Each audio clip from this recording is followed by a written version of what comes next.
understand the southern accent? Oh, okay. Look, when I came to this country to get my permanent residence, I was asked if I'd ever been associated with a communist or a fascist group. Because your country has a very clear idea that you have enemies who will come here to work against you. Now, if we look at Islam, and we look at the political aspect of Islam, which I think is what we should be focusing on, because really a political system with a religious facade. That's really what it is. Now, there's a constitutional thing here. If you come to this country to overthrow the Constitution of the United States, if you're a communist or a fascist, you are not allowed in. Now, what is Sharia law, people? Is Sharia law a system designed to overthrow the Constitution of the United States or not? Yes. So if you are an advocate in any way of Sharia law, should you be allowed in this country? No. So I think that's a very clear thing we need to focus on, because we need...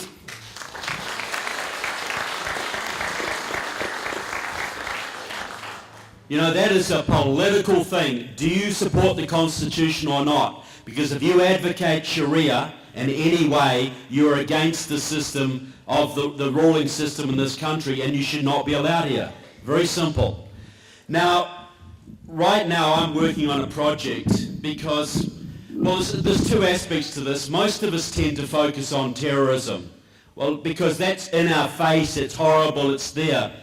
But that's not the real problem with Islam. It's not the real problem. A friend of mine expressed it very well. The more terrorist atrocities there are, the more Western governments go, oh, we don't want to get in a war with the whole of Islam. We've got to talk about Islam being a religion of peace, and these people are just crazy extremists, so we better bring more Muslims into our countries to show how politically correct we are and how liberal and tolerant we are. And in the long term, it is the immigration that is more of the problem than the terrorism. In the long term, I'm not belittling terrorism at all. We know how horrible it is. But what is going to bring us down in the long term, folks? It is hundreds of thousands of Muslims coming to this country, committed to Sharia law and committed to destroying our way of life, just as the communists and the Nazis did before.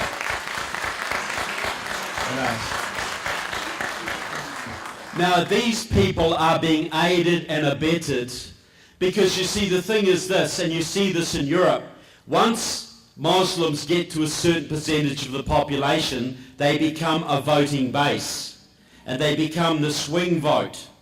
So politicians will not want to offend them, and they'll want to court them, and they'll go to their events, and they will take their money. And that's not just left-wing politicians, though they are the worst offenders. That's right across the spectrum. So you develop a constituency in your government that is complicit with increased Islamic immigration and increased Islamic presence. And they will do nothing to challenge Islam in any way, shape or form. And we know that has happened in Europe. We absolutely know it. Well, now you have organisations like CARE, led by Hamas supporter Nihad Awad, who are actively courting congressmen and senators all over this country.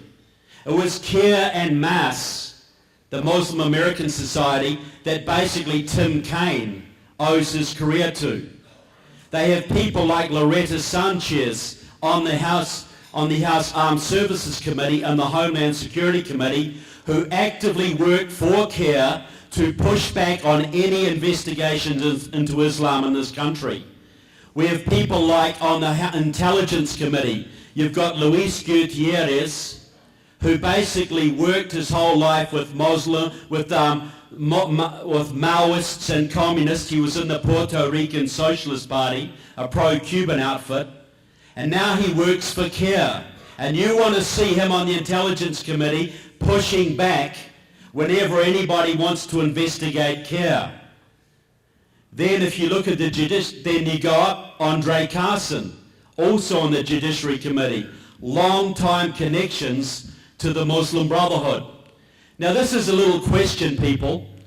Anybody who applies for a federal government job once used to have to go through an FBI security check to check out your family background, your overseas travel, your criminal convictions, and your political affiliations. If you stand for Congress and you get put on a sensitive committee, how much of an FBI security check does that one take, folks? Nothing. Because the people are supposed to vet the candidates, right? And the media is supposed to help you do it, right? Well, how's that working out? All right. So it's not. That's the problem. You look at the on the Judiciary Committee.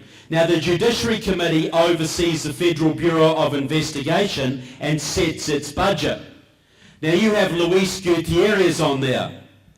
You have Judy Chu on there, who is a great friend of CARE and China's best friend on your government. And then you have John Conyers, who is the ranking Democrat. Now, John Conyers made his career as a supporter of the Communist Party. Now he is rolling for CARE. And you know there's a law being promoted right now that would make the Muslim Brotherhood a designated terrorist organization. Yeah. Now, if that law passes, that will send shockwaves through the Islamic world. That will be the biggest single thing you can do without a shot being fired to stymie the Muslim Brotherhood agenda in this country. It's got to pass. Right. And who is trying to hold it up? It's John Conyers. You want to see him on the committee pushing back against that. You have people in your Congress, folks, and your Senate who are working for the other side. As simple as that. Your Constitution warns you to guard against enemies foreign and what? Domestic. And which are more dangerous, people? The enemy over there or the enemy in your highest councils? We say this. There's 100 members of your House and 20 members of your Senate who are so enmeshed in communism, socialism, radical Islam, Muslim Brotherhood fronts, they would not pass an FBI security check to sell you stamps at the post office. Yet they're serving on Homeland Security, they're serving on armed services, they're serving on judiciary, they're serving on intelligence. And what do you think they are doing there, people? You think they're protecting the Constitution? And what about Hillary Clinton? Huma Abedin we know about. But she is also involved in promoting UN Resolution 1618. That's an international resolution that's been passed that will effectively make criticism of Islam a punishable offence worldwide, including here. Every one of you at this conference today would be in jail if that passes, if that becomes the law of the land here.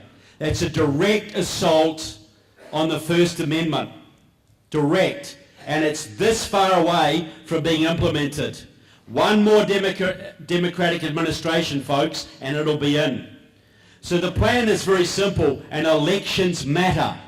Elections matter tremendously, because you know if we lose this one, and I don't know what your affiliations are, but if Hillary Clinton is the president, she will take over the Supreme Court.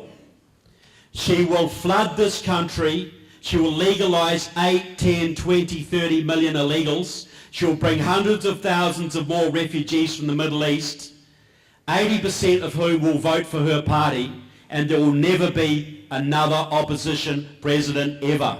Wow. We are that close to a one-party state.